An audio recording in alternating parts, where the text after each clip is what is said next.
Buenos días, muchachos. La clase de ayer pues veíamos el tema de Ascaris Zoom.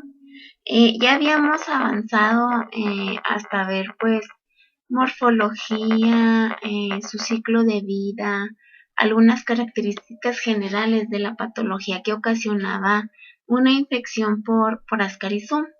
Eh, la clase de hoy continuaremos con ese tema. Veremos cuáles son los signos, los síntomas más relevantes, los hallazgos clínicos que se encuentran en organismos infectados por Ascaris Zoom. Vamos a ver cómo se realiza el diagnóstico, qué tratamiento hay para esta patología y finalmente vamos a ver algunas medidas de prevención y control. Dentro de la patología, pues tenemos que, de acuerdo a las diferentes etapas que tiene Ascaris Zoom a través de su ciclo de vida, pues eso va a ocasionar que haya diferentes efectos patológicos. ¿Qué significa eso? Pues no va a ser la misma sintomatología que se presente cuando el parásito ya es adulto, a cuando está en larva segundo estadio o a cuando es únicamente un huevo. Los adultos de la mayoría de las especies, es decir, los adultos de Ascaris de la mayoría de las especies, son tan grandes que pueden llegar a causar un bloqueo catastrófico e incluso una perforación intestinal si se encuentran presentes en cantidades suficientemente grandes. ¿Qué significa esto? Si en los cerdos llega a haber una infección de varios organismos de Ascaris Zoom, va a ocasionar que haya un bloqueo, una obstrucción mecánica dentro del intestino de estos cerdos. Y si tienen demasiada carga parasitaria, pueden llegar a perforar el intestino de los mismos.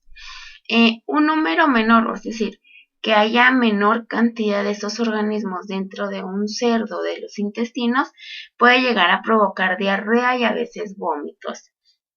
Sin embargo, pero también hay que recordar que como están parasitando lo que es intestino delgado y es donde se lleva a cabo la absorción de nutrientes, entonces los cerdos o los organismos que están infectados van a tener cierto, ¿cómo decirlo? Pues sí van a tener deficiencias en su nutrición.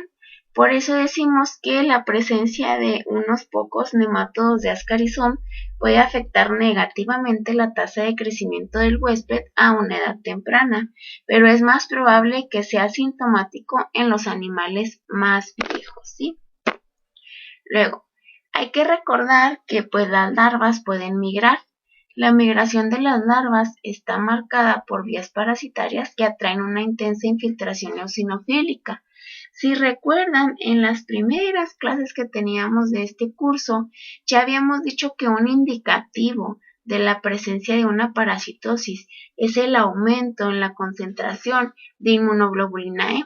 La inmunoglobulina E son un tipo de anticuerpos. En la inmunoglobulina cuando eleva sus concentraciones en sangre, es lo que se conoce como eosinofilia. Esa se aumenta o hay un aumento de esa concentración principalmente pues cuando hay una infección por el mintus. Entonces, ya que la larva pues va migrando, eso hace que los organismos infectados pues aumenten esa concentración de inmunoglobulina E. Perdón, yo no sé por qué dije eosinofilia es un aumento de la presencia de eosinófilos, perdón, en sangre.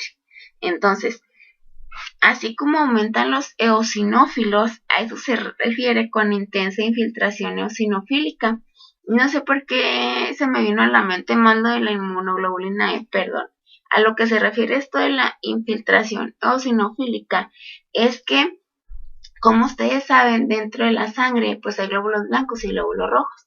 Dentro de los glóbulos blancos que se encuentran en la sangre pues podemos tener neutrófilos, eosinófilos, basófilos, macrófagos, monocitos, entre otras células, ¿no?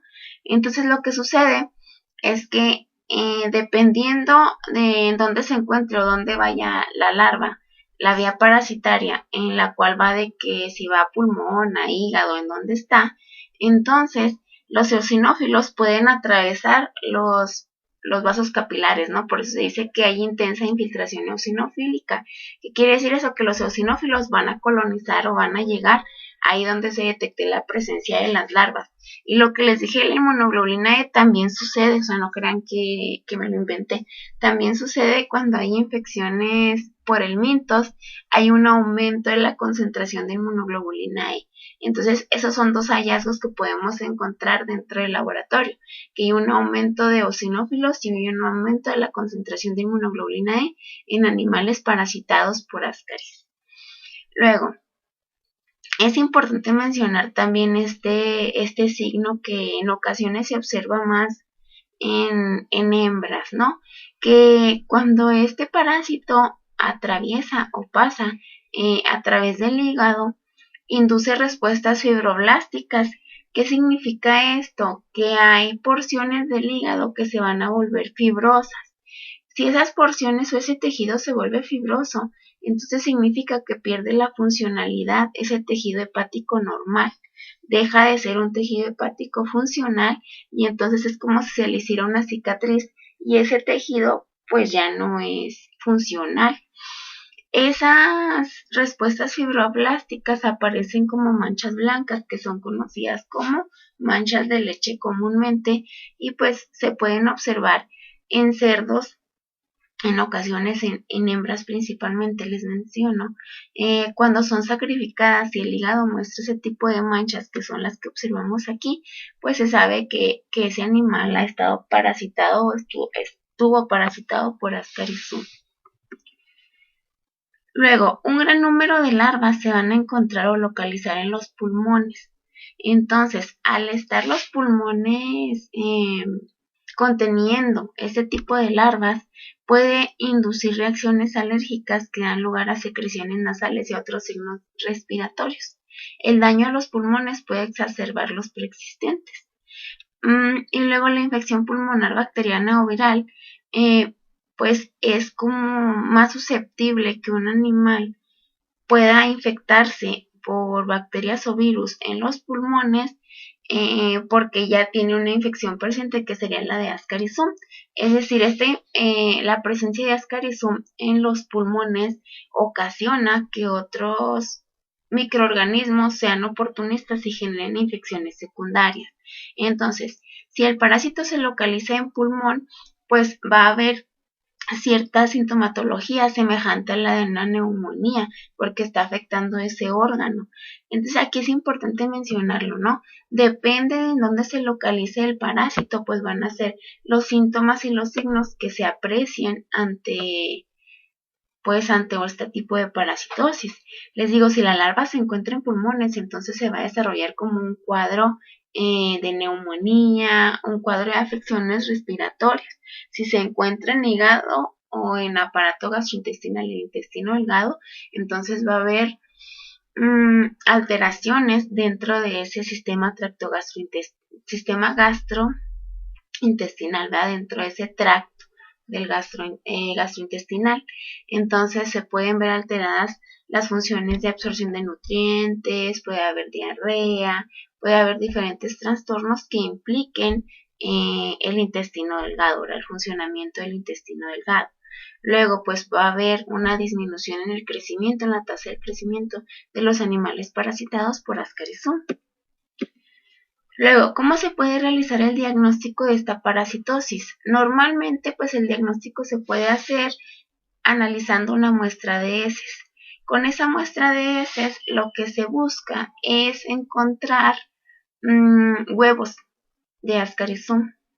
Para poder obtener o para poder tener una alta probabilidad de encontrar esos huevos de Ascarisum en toda la muestra de heces que se pueda recolectar, pues se sugiere que se realicen métodos de concentración, principalmente métodos de flotación, que pueden ser métodos de flotación rutinarios que se realizan en los laboratorios, en donde pues nosotros podemos observar la presencia de esos huevos. Luego, en el caso de animales que ya se hayan muerto, ¿no? Se les puede realizar una necropsia. Y en la necropsia, pues, se va a detectar la presencia de Ascarisum pues por la presencia de larvas o de parásitos adultos, ya sea en pulmón, en hígado o en intestino delgado. Nosotros pues aquí podemos observar que el huevo se observaría de esta manera, si nosotros lo pudiéramos ver bajo el microscopio. El huevo no es tan pequeño, es algo grande y pues se puede observar fácilmente en el microscopio. Luego pues aquí estamos teniendo o podemos observar en una mejor imagen lo que son los parásitos adultos. Este es la hembra y habíamos quedado que es más grande que el macho y aquí tenemos el macho. Esta es la cabeza del macho, la cabeza de la hembra. La hembra tiene como una apertura genital que es por donde va a estar expulsando los huevos y a la hora de la cópula pues es cuando el macho digamos que se va a introducir en esta región. Acá pues tenemos el ano de la hembra que sería como la cola. Aquí tenemos la cloaca del macho que es como si tuviera una porción puntiaguda, ¿no? Eso le ayuda a poder anclarse con más facilidad a la hembra a la hora de la cópula. Luego, ¿se acuerdan de esta imagen que yo les decía que en el caso de Ascaris se caracterizaba porque en su porción anterior pues tenía 3 labios, ¿no? Y veíamos esta imagen. Ya les había dicho que esta imagen era una imagen que se había obtenido por microscopía electrónica de barrido. Ahora, si nosotros vemos esa porción anterior aquí, pues si se fijan no podemos ver como con tanta claridad como con la otra imagen, porque esta fotografía no se tomó con un microscopio electrónico, por eso pues los detalles de la otra imagen son mayores y pues se ven mejor, ¿no? Vemos aquí pues que tiene sus 3 labios también. Aquí vamos a observar que tiene uno, aquí está el otro y aquí está el otro. Eso es lo que decimos que es el labio dorsal y esos son los ventrales, la línea ventral y pues la boca, el orificio, ¿no? Luego miren, nosotros pues para que se fijen de qué tamaño más o menos es un Ascaris adulto, ¿no? Podemos observar que es pues es un helminto cilíndrico que pues es bastante grande, ¿no? Si lo comparamos con la mano de un individuo, pues podemos observar estas dimensiones. Luego, ahorita lo que les mencionaba que dependía de la cantidad de parásitos presentes, pues que tanto se va a ver alterado las funciones de un organismo parasitado y decíamos que pudiera llegar a tener obstrucción mecánica porque se encontrarían lleno de estos nematodos, pues aquí podemos observar eso, qué es lo que sucede, ¿no? Una porción de intestino delgado tenemos aquí y vemos que está repleta de parásitos adultos, entonces obviamente que si en el intestino delgado, en vez de que haya luz en el lumen del intestino para poder absorber los nutrientes que tienen el alimento que consume el animal, pues no lo va a poder absorber porque mucha o gran parte de esa mucosa epitelial intestinal pues no está disponible para la absorción porque está lleno el intestino de estos parásitos. Luego esos parásitos se pueden nutrir por medio de la cutícula también, entonces en realidad los que están absorbiendo los nutrientes son los parásitos, no el organismo en sí. ¿Qué tratamiento se puede administrar contra este parásito? Pues he visto que hay diferentes antihelmínticos que pueden funcionar. Uno de ellos es levamisol, fenbendazol, tartrato de pirantel, tetramizol, cambendazol y pues tenemos a la ivermectina y la doramectina. Estos 2 últimos fármacos pues se menciona que tienen gran efectividad pues como antiparasitarios, ¿verdad? Sin embargo pues hay una gama de fármacos que pueden ayudar para contrarrestar esa infección parasitaria. Muchachos, yo los tratamientos se los pongo pues, bueno, ¿qué medicamentos se pueden utilizar contra tal o cual parásito? Pues para que tengan una idea, ¿no? Pero no es para que ustedes les vayan a administrar o ustedes vayan a decir qué dosis les van a dar algún animal que esté parasitado, sino simple y sencillamente pues para que lo sepan.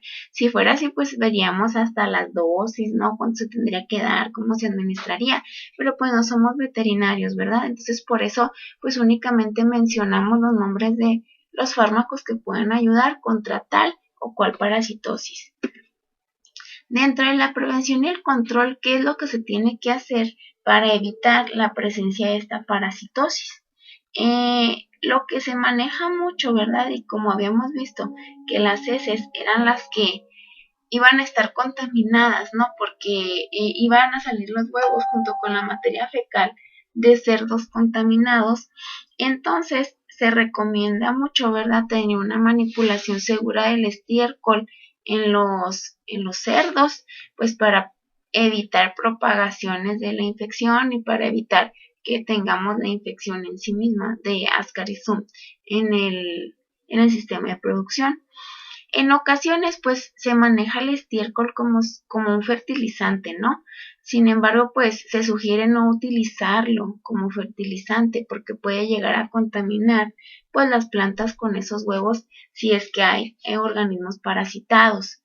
Luego, también, pues, se puede dar algún tratamiento de ese estiércol para que sea utilizado como fertilizante de manera segura. Una sería, pues como los huevos se mueren cuando se exponen a altas temperaturas, entonces se sugiere que si se va a utilizar ese estiércol como fertilizante, que tenga un tratamiento antes de utilizarlo como fertilizante, que se compostee ese estiércol, pero que la temperatura central de la composta tiene que ser mayor a 140 grados Fahrenheit durante al menos 6 semanas. Con eso pues se van a inactivar o se van a morir los huevos de los nematodos que pudieran estar presentes. Luego, otra medida de prevención sería limitar el acceso de los cerdos hacia el suelo. Les dejé tierra pues porque si les pongo suelo a lo mejor se entiende como suelo pavimentado, con cemento o algo, ¿no? Sino aquí lo que nos referimos es que hay que limitar el acceso de los cerdos pues donde haya tierra, ¿no? Donde haya esa superficie. Y pues utilizar antihelmínticos en aquellos animales los cuales ya estén parasitados para evitar que se disemine esa infección, esa parasitosis. Luego, también se sugiere pues que las instalaciones de donde se encuentran los cerdos tengan pisos impermeables que eviten la evolución de los huevos cuando están secos y ser periódicamente lavados. ¿A qué vamos con esto? Necesitamos que los pisos no tengan humedad, que la mayor parte del tiempo se encuentren secos para evitar que los huevos puedan embrionar y puedan ser infectantes para otros cerdos. Los esfuerzos para controlar Ascaris-Summ se deben dirigir a prevenir la infección, de los cerdos durante las primeras semanas de vida. ¿Qué significa eso? Que debemos poner especial énfasis en aquellos lechones en los que son recién nacidos, ¿no?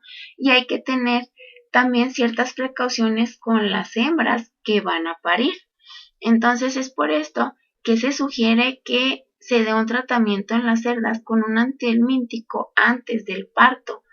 Luego, que haya una desinfección cuidadosa en el momento del parto. Y hay que evitar el contacto de los cerdos jóvenes con suelos contaminados para limitar las infecciones precoces. Aquí les pido una disculpa porque no me fijé la información de donde la saqué. No me fijé que decía infestación, pero no es infestación. En el caso de Ascaris-Summ es una infección porque es un endoparásito. Luego, las cerdas locales destinadas al parto. Los establecimientos, digamos, destinados a que se lleve a cabo ahí el parto. Las áreas de los lechones, pues se sugiere que se laven con lejía y agua caliente. La lejía es el hidróxido de sodio y agua caliente. ¿Eso para qué? Pues para desinfectar, digamos, o limpiar bien todos esos establecimientos. Luego, es importante mencionar que no es muy recomendable, ¿verdad?, utilizar lejía con agua caliente. Debemos de tener nuestras precauciones, porque de por sí el hidróxido de sodio, cuando uno lo disuelve en agua normal, produce una reacción exotérmica. ¿Qué significa eso? Que te genera calor. Entonces, si tú le adicionas todavía más agua caliente, o sea, se aumenta demasiado la temperatura en ese tipo de reacciones. Entonces, lo que se sugiere es que se disuelva la lejía en agua, pues no extremadamente caliente, ¿no? Sino a lo mejor en agua tibia o en agua normal, inclusive, o sea, temperatura ambiente, porque de todos modos va a aumentar la temperatura de la reacción cuando se empiece a disolver la lejía, y entonces ahora sí lavar los pisos.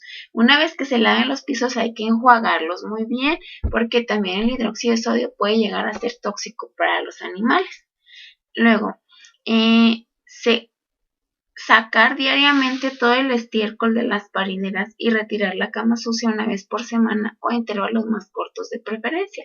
¿Qué significa esto? Pues tener los pisos limpios, estarlos limpiando constantemente para evitar que se acumule estiércol ahí y que entonces pueda amontonarse o pueda juntarse el estiércol que contenga huevos que puedan infectar a otros animales.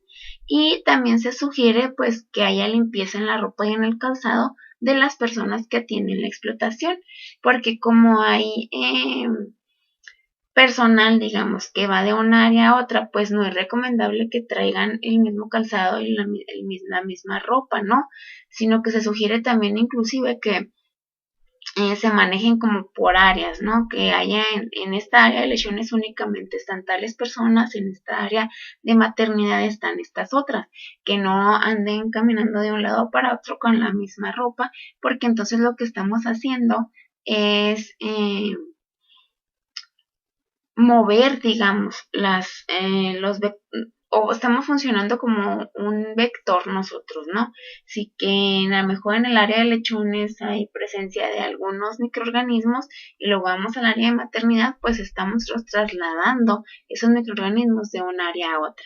Por eso, pues se sugiere que debe de tener limpieza tanto la ropa como el calzado de las personas que se encuentran atendiendo la explotación porcina. Y bueno, hasta aquí sería todo lo del tema de Ascaris-Zoom. Entonces, espero que les haya quedado claro. Luego, si se fijan aquí con Ascaris-Zoom, ya empezamos a ver el tema de nemátodos. Entonces, ya habíamos quedado que íbamos a programar un examen para el tema de céstodos, para que no se les juntara junto con nemátodos. Entonces, el viernes los voy a citar a una videollamada. ¿Para qué? Pues para entregarles la calificación del primer parcial. Ya les califiqué todo lo que teníamos ahí en la plataforma, que era, pues lo primero era la participación del foro, que era la primera actividad que tuvimos en el curso. Luego el ensayo del impacto económico de las parasitosis en México, donde yo les subí un artículo y ustedes lo tenían que leer y a partir de ahí tenían que redactar su ensayo. Después tuvimos otra tarea que era en la que ustedes tenían que investigar cuáles eran los protozoarios más comunes localizados aquí en la región o que afectaban a la región. Después también tuvimos otra que les encargué que investigaran los métodos de diagnóstico para yardiasis, en específico que me explicaran la técnica del método formol éter o técnica de Ritchie y pues si había algunas otras pruebas serológicas para la detección de Yardia. Y también ahí mismo me tenían que explicar el método diagnóstico para tripanosoma, que tenían que decirme cómo recolectar muestra de sangre, cómo hacer el extendido, cómo hacer la atención y finalmente pues observarlo al microscopio, ¿no? Y luego teníamos la otra tarea que era la de casos clínicos, que ya la habíamos revisado antes del examen, del primer examen que realizamos, ¿no? Entonces, teníamos todas esas actividades y me gustaría que el viernes la checáramos pues para que cada quien supiera cuál fue su calificación en cada una de ellas. Acuérdense que habíamos quedado que la participación valía un 10% de su evaluación, todas las tareas valían un 60% y el examen, perdón, todas las tareas valían un 30%. Y el examen vale un 60%. Sí. Entonces, con base en eso, pues son los cálculos que se sacaron. Y me gustaría verlo con más detalle el día jueves para que cada quien sepa qué es lo que obtuvo de calificación antes de que yo suba calificaciones al SEGA. Luego, a partir de MetaSOS, empezamos como nuestro segundo parcial. Metazo va a ser cestos y nemátodos. Entonces, nuestro primer examen sería el de cestos y después de nemátodos. Y les voy a encargar 2 tareas al final. Y ya con esas tareas se va a promediar la tarea, los exámenes y tareas, exámenes y participación, que es el ingreso a la plataforma, y cuando tenemos videollamadas, pues quienes me contestan, ¿no? Entonces, para dejar para el tercer parcial lo que es el tema de artrópodos y virología. Entonces, por mi parte sería todo, muchachos. Ahí les hago llegar por el WhatsApp y por el sistema de mensajería en la plataforma mañana. Les paso el link de la videollamada para el viernes. Y pues por mi parte esto sería todo. Espero que tengan un buen día y una buena tarde. Nos vemos.